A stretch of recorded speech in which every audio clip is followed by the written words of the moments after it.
আজ মঙ্গলবার 18 ফাল্গুন 2026 সালের 3রা মার্চ, মীন রাশি, মীন লগ্ন, পাইসিস সাইনের জাতক জাতিকাদের আজকের দিনটি কিন্তু মধ্যম প্রকৃতির অতিবাহিত হবে।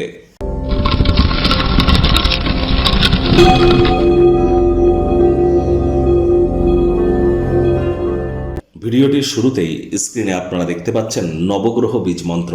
পারলে 9টি গ্রহকেই শান্ত রাখবার জন্য এই নবগ্রহ বীজ মন্ত্র আজ 108 বার জপ করুন। এটি আপনাদেরকে বহুলাংশ উপকৃত করবে। ভিডিওটির শুরুতেই আপনাদের সকলকে দোল পূর্ণিমার হার্দিক শুভেচ্ছা ও অভিনন্দন রইল। তবে আজ দোল পূর্ণিমার দিনই কিন্তু থাকছে বছরের প্রথম চন্দ্রগ্রহণ, অর্থাৎ টোটাল লুনার এক্লিপস আমরা পরিলক্ষিত করব। আর এর প্রভাব কিন্তু আমাদের ভারতবর্ষেও পড়বে, কারণ ভারতবর্ষ পশ্চিমবঙ্গ থেকে এই গ্রহণ কিন্তু পরিলক্ষিত করা যাবে, দেখা যাবে। আর এর সাথে সাথে আপনাদের বলবো যে দুপুর 2টো থেকে রাত 8টা এই সময়ের মধ্যে আপনারা চেষ্টা করুন গৃহের মধ্যে থাকবার। এই সময়ের মধ্যে কোনো খাদ্য খাবার খাবেন না, এ সময় আগুন জ্বালাবেন না, অগ্নি প্রদহন করবেন না। এ সময় আপনারা সিজার, নাইফ, ছুরি, কাঁচি এগুলি ইউজ করা থেকে বিরত থাকুন। কাটাকুটি কোনো কিছু যেন করবেন না। আর চেষ্টা করুন এ সময়টিতে যতটা সম্ভব ঈশ্বরের নাম জপ, ধ্যান, আরাধনা করা যায়।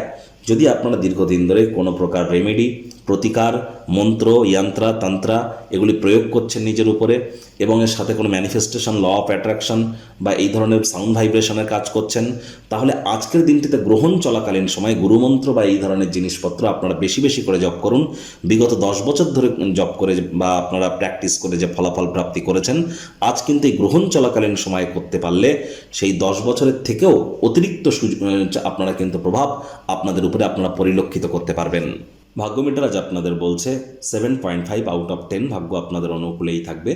অর্থ এবং কর্ম এই দুই ব্যাপারেই আপনাদেরকে একটু সাবধানতা অবলম্বন করেই চলতে হবে। আপনার জন্য কোনটি শ্রেষ্ঠ, কোনটি ভালো, কোনটি মন্দ সেটা আপনি খুব ভালোই জানেন। কাজেই শক্ত হন, দ্রুত সিদ্ধান্ত গ্রহণ করুন। কোথা থেকে শুরু করতে হবে খুব ভালো রকম জানেন, শুরু করে দিন। আজ অবশ্যই আপনার কষ্টার্জিত অর্থ কোন স্থানে ব্যয় করছেন, কেন ব্যয় করছেন, কী জন্য ব্যয় করছেন ভাবনা চিন্তা করে করুন। মানি ম্যানেজমেন্ট, টাইম ম্যানেজমেন্ট সম্পর্কে জ্ঞান বৃদ্ধি করুন।